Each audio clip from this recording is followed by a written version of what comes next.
ನಮ್ಮನ್ನು ದೇವರ ಕೋಪದಿಂದ ತಪ್ಪಿಸುವ ನಮ್ಮ ಕರ್ತನಾದ ಯೇಸು ಕ್ರಿಸ್ತನ ಅತ್ಯಧಿಕವಾದ ಕೃಪೆಯು ಸಮಾಧಾನವು ತಮಗೂ ತಮ್ಮ ಕುಟುಂಬದ ಪ್ರಿಯರೆಲ್ಲರಿಗೂ ಉಂಟಾಗಲಿ. ಹೃದಯಂಗಮ ಮಾತು ಎನ್ನುವ ಈ ಮುಂಜಾನೆಯ ವಾಕ್ಯ ಧ್ಯಾನದ ಸರಣಿಯಲ್ಲಿ ಈ ತಿಂಗಳು ನಾವು ಧ್ಯಾನಿಸುತ್ತಿರುವಂಥ ವಿಷಯ ದೇವರ ಕೋಪ. ಈ ದಿನ ನಾವು ಧ್ಯಾನಿಸುವಂಥ ದೇವರ ವಾಕ್ಯದ ಭಾಗ ಎಫೆಸ 5ನೇ ಅಧ್ಯಾಯ 5 ಮತ್ತು 6 ವಚನಗಳು. ಎಫೆಸ 5ನೇ ಅಧ್ಯಾಯ 5 ಮತ್ತು 6 ವಚನಗಳು. ಇವುಗಳನ್ನು ಬಿಟ್ಟು ದೇವರಿಗೆ ಉಪಕಾರ ಸ್ತುತಿ ಮಾಡುವುದು ಉತ್ತಮ. ಜಾರರು, ದುರಾಚಾರಿಗಳು, ವಿಗ್ರಹಾರಾಧಕರಂತಿರುವ ಲೋಭಿಗಳು ಇವರಲ್ಲಿ ಒಬ್ಬರಿಗಾದರೂ ಕ್ರಿಸ್ತನ ಮತ್ತು ದೇವರ ರಾಜ್ಯದಲ್ಲಿ ಬಾಧ್ಯತೆ ಇಲ್ಲವೇ ಇಲ್ಲವೆಂದು ನೀವು ಚೆನ್ನಾಗಿ ಬಲ್ಲಿರಲ್ಲವೇ? ಹುರುಳಿಲ್ಲದ ಮಾತುಗಳನ್ನಾಡುವವರಿಗೆ ಕಿವಿಗೊಟ್ಟು ಮೋಸ ಹೋಗಬೇಡಿರಿ. ಅಂಥ ಕೃತ್ಯಗಳ ನಿಮಿತ್ತದಿಂದ ದೇವರ ಕೋಪವು ಆತನಿಗೆ ಅವಿಧೇಯರಾಗಿರುವವರ ಮೇಲೆ ಬರುತ್ತದೆ. ನೀವು ಅವರೊಂದಿಗೆ ಪಾಲುಗಾರರಾಗಿರಬೇಡಿರಿ. ಈ ವಾಕ್ಯಗಳನ್ನ ಗ್ರಹಿಸೋದಕ್ಕೆ ನಾವು ಶಕ್ತರಾಗುವಂಥ ದೇವರಾತ್ಮನ ತಾನೇ ನಮಗೆ ಬೋಧಿಸಲಿ. ಪರಲೋಕದ ತಂದೆಯು ನಮಗೆ ತನ್ನ ಜ್ಞಾನವುಳ್ಳ ಆತ್ಮವನ್ನು ಅನುಗ್ರಹಿಸಿ ನಮ್ಮ ಮನೋನೇತ್ರಗಳನ್ನ ಬೆಳಗಿಸಲಿ. ಪ್ರಿಯರೇ, ದೇವರ ಕೋಪದ ಕುರಿತಾಗಿ ನಾವು ಧ್ಯಾನಿಸುತ್ತಿರುವಲ್ಲಿ ಅನೇಕ ಎಚ್ಚರಿಕೆಯ ನುಡಿಗಳನ್ನು ಕರ್ತನು ನಮ್ಮ ಮುಂದಿಟ್ಟಿದ್ದಾನೆ. ಇಲ್ಲಿ ಮುಖ್ಯವಾಗಿ ನಮ್ಮ ಮಾತುಗಳ ಕುರಿತಾಗಿ ಇಲ್ಲಿ ಸಾಕಷ್ಟು ನಾವು ಓದ್ತೇವೆ. 4ನೇ ವಚನದಲ್ಲಿ ನಾವು ಆರಂಭದಲ್ಲಿ ಓದಲಿಲ್ಲ, ಆದರೆ ಈಗ ಓದ್ತೇವೆ. 4ನೇ ವಚನದಲ್ಲಿ ಹೀಗೆ ಬರ್ತದೆ: ಹೊಲಸು ಮಾತು, ಹುಚ್ಚು ಮಾತು, ಕುಚೋದ್ಯ ಮಾತು ಇವು ಬೇಡ, ಅಯುಕ್ತವಾಗಿದೆ ಅಥವಾ ಅಯುಕ್ತವಾಗಿವೆ. 3 ವಿಧದ ಮಾತು ಬೇಡ ಎಂಬುದಾಗಿ ವಾಕ್ಯ ನಮಗೆ ಸೂಚಿಸ್ತಾ ಇದೆ. ಹೊಲಸು ಮಾತು, ಹುಚ್ಚು ಮಾತು, ಕುಚೋದ್ಯ ಮಾತು ಇವುಗಳು ಬೇಡ ಎಂಬುದಾಗಿ ವಾಕ್ಯ ಹೇಳ್ತಾ ಇದೆ. ಇದು ನಮಗೆ ಅವಶ್ಯಕತೆ ಇಲ್ಲದು.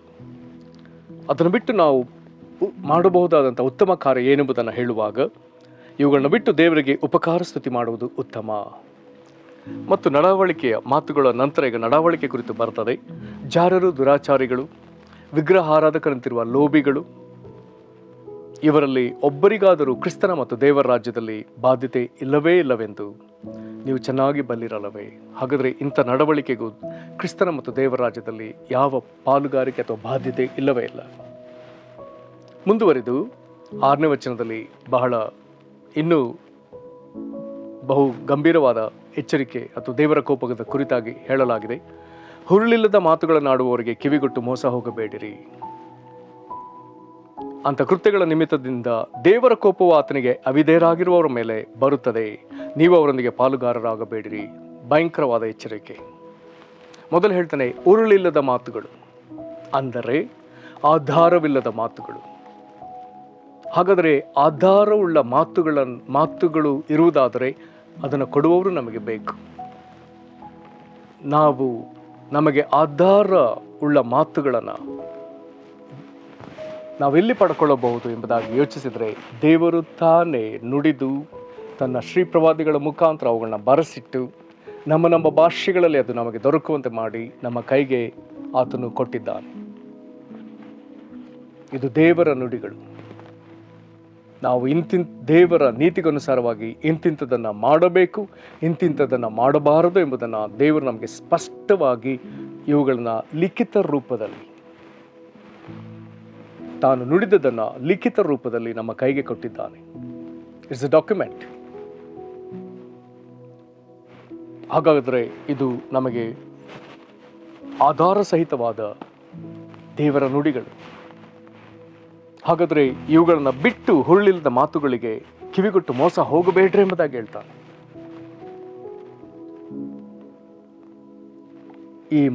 ಇದಕ್ಕೆ ಆಧಾರವಾಗಿ ಕೊಲೋಸೆ ಗ್ರಂಥದಲ್ಲಿ ಹೀಗೆ ಬರ್ತದೆ. ಆ ಕೊಲೋಸೆ 2ನೇ ಅಧ್ಯಾಯದ 8ನೇ ವಚನ. ಕೊಲೋಸೆ 2:8. ಕ್ರಿಸ್ತನನ್ನು ಅನುಸರಿಸದೆ ಮನುಷ್ಯರ ಸಂಪ್ರದಾಯಗಳನ್ನು ಪ್ರಾಪಂಚಿಕ ಬಾಲಬೋಧೆಯನ್ನು ಅನುಸರಿಸುವವರು ನಿಮ್ಮಲ್ಲಿ ಬಂದು ಮೋಸವಾದ ನಿರರ್ಥಕ ತತ್ವ ಬೋಧನೆಯಿಂದ ನಿಮ್ಮ ಮನಸ್ಸನ್ನು ಕೆಡಿಸಿ ನಿಮ್ಮನ್ನು ವಶ ಮಾಡಿಕೊಂಡಾರು. ಎಚ್ಚರಿಕೆ.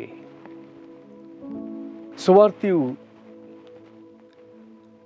ಸ್ಪಷ್ಟವಾಗಿ ಸಾರಲ್ಪಡುತ್ತಿದ್ದ ಅದೇ ಸಂದರ್ಭದಲ್ಲಿ ಕೆಲವರು ಬಂದು ಬೇರೆ ವಿಧದಲ್ಲಿ ಅದನ್ನು ತಿರುಚಿದ ಅನೇಕ ಸಂದರ್ಭವನ್ನು ವಾಕ್ಯದಲ್ಲಿ ನೋಡಬಹುದು. ನಂಬಿಕೆಗೆ ಆ ದೇವರನ್ನು ನಾವು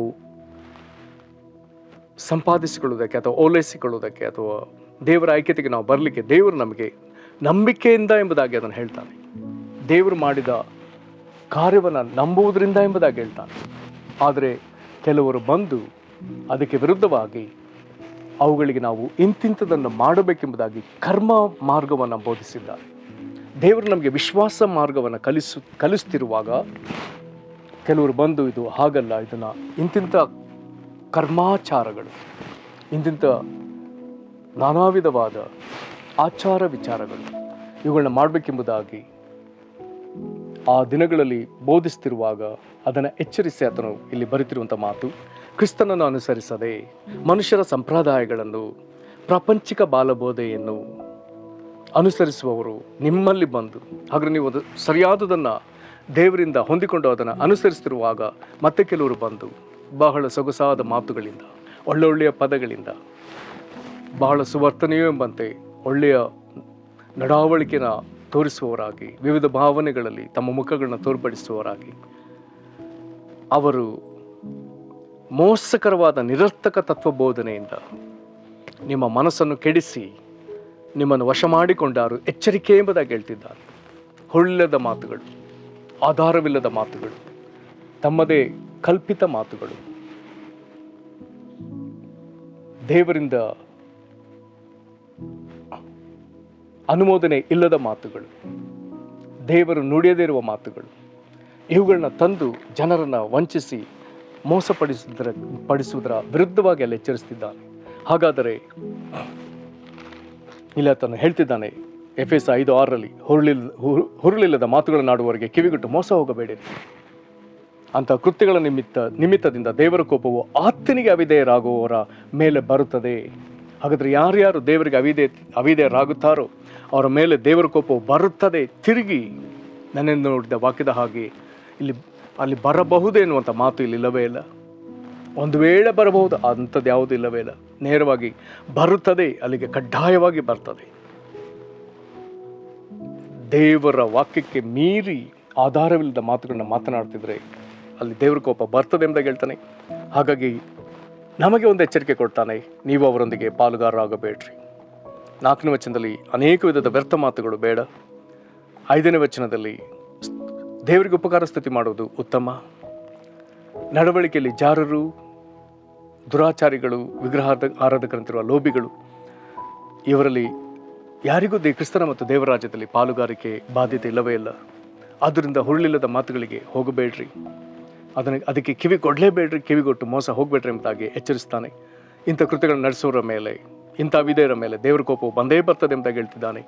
ಇಂಥವರೊಂದಿಗೆ ಪಾಲುಗಾರರಾಗಬಾರ್ದು ಎಂಬುದಾಗಿ ಹೇಳ್ತಾನೆ. ಅಂಥವರಿಗೆ ದೇವರ ರಾಜ್ಯದಲ್ಲಿ ಪಾಲಿಲ್ಲ. ದೇವರಿಗೆ ಮರ್ಯಾದೆ ಕೊಡುವವರು ಇಂಥ ಮಾತುಗಳಿಗೆ ಪಾಲುಗಾರರಾಗಬಾರ್ದು ಎಂಬುದಾಗಿ ಹೇಳ್ತಾನೆ. ಪ್ರೇರೆ, ಇಂಥ ದೇವರು ಇಂಥ ಎಚ್ಚರಿಕೆಗಳಿಂದ ನಮ್ಮನ್ನು ಎಚ್ಚರಿಸಿ ನಮ್ಮನ್ನು ಸುರಕ್ಷಿತ ನೆಲೆಗೆ ಆತನು ಕರೆ ಕೊಡುತ್ತಿರುವಲ್ಲಿ ಅದಕ್ಕೆ ನಾವು ದೀನತೆಯಿಂದ ನಮ್ಮನ್ನು ಒಪ್ಪಿಸಿಕೊಳ್ಳೋದು ಅವಶ್ಯ. ಪ್ರಾರ್ಥನೆ ಮಾಡೋಣ. ಮಹಾಕೃಪೆಯ ಪರಲೋಕ ತಂದೆಯೇ, ಕರ್ತನೆ, ನಾವು ಯಾವುದನ್ನು ಒಪ್ಪಿಕೊಳ್ಳಬಾರದು, ಯಾವುದರಲ್ಲಿ ನಮ್ಮನ್ನು ತೊಡಗಿಸಿಕೊಳ್ಳಬಾರದು, ಯಾವುದನ್ನು ನಾವು ಅನುಸರಿಸಲೇಬೇಕು, ಯಾವ ನಡವಳಿಕೆ ನಮಗೆ ಬೇಡ. ಅಂಥ ನಡವಳಿಕೆಯವರಿಗೆ ದೇವರ ರಾಜ್ಯದಲ್ಲಿ ಬಾಧ್ಯತೆ ಇಲ್ಲದಿರುವುದನ್ನು ನೀನು ನಮಗೆ ತೋರಿಸಿ, ಹೊರಳಿಲ್ಲದ ಮಾತುಗಳು, ದೇವರೇ, ವ್ಯರ್ಥವಾದ ಪ್ರಾಪಂಚಿಕ ಬಾಲಬೋಧೆಗಳು ಅಥವಾ ಕೆಲವು ಆಚಾರ ವಿಚಾರಗಳನ್ನು ಅಥವಾ ನಿರರ್ಥಕವಾದ ತತ್ವಬೋಧನೆಗಳನ್ನ ನಾವು ಎಚ್ಚರಿಕೆಯಿಂದ ತಳ್ಳಿಬಿಡುವುದಕ್ಕೆ ನಮಗೆ ನೀನು ಬೋಧಿಸುವುದಕ್ಕಾಗಿ ಸ್ತೋತ್ರ ಹೇಳ್ತೇವೆ. ಇದರ ನಿಮಿತ್ತ ಅವಿಧೇಯತೆ ತೋರಿಸೋರ ಮೇಲೆ ನಿನ್ನ ಕೋಪ ಕಡ್ಡಾಯವಾಗಿ ಬರ್ತದೆ ಎಂಬುದನ್ನು ವಾಕ್ಯದಲ್ಲಿ ಹೇಳುವುದಕ್ಕಾಗಿ ಸ್ತೋತ್ರ.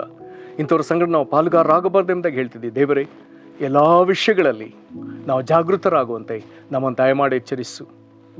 ದೇವರೇ, ದೇವರ ಕೋಪ ಎಲ್ಲಿ ಬರ್ತದೋ ಅಲ್ಲಿ ನಾವು ಸಿಕ್ಕಿಕೊಳ್ಳೋದಂತೆ, ನಿನ್ನ ಕೋಪಕ್ಕೆ ನಾವು ಸಿಕ್ಕಿಕೊಳ್ಳೋದಂತೆ ದಯಮಾಡಿ ನಮ್ಮನ್ನು ಕಾಪಾಡು. ಬದಲಾಗಿ ನಿನ್ನ ಕನಿಕರ ಕ್ಷಮಾಪಣೆಗೆ, ನಿನ್ನ ಪ್ರೀತಿಗೆ ಪಾತ್ರ ಆಗುವಂತೆ ನಮ್ಮನ್ನು ನಿನ್ನ ಸುರಕ್ಷಿತ ನೆಲೆಗೆ ದಯಮಾಡಿ ನಡೆಸು. ನಿನ್ನ ಆತ್ಮ ನಮ್ಮನ್ನು ಎಚ್ಚರಿಕೆಯಿಂದ ನಡೆಸೋದಕ್ಕೆ ನಿನ್ನ ಆತ್ಮನ ಸಹಾಯ ನಮಗೆ ಒದಗಿಸು. ನಮ್ಮ ನಿನ್ನ ಕರಗಳಿಗೆ ಒಪ್ಪಿಸಿಕೊಡುತ್ತೇವೆ. ಯೇಸು ಕ್ರಿಸ್ತನ ಹೆಸರಿನಲ್ಲಿ ಬೇಡದೇವೆ ನಮ್ಮ ತಂದೆಯೇ, ಆಮೇನ್. ಕರ್ತನು ನಿಮ್ಮನ್ನು ಕನಿಕರಿಸಲಿ, ಆಶೀರ್ವದಿಸಲಿ. ವಂದನೆಗಳು.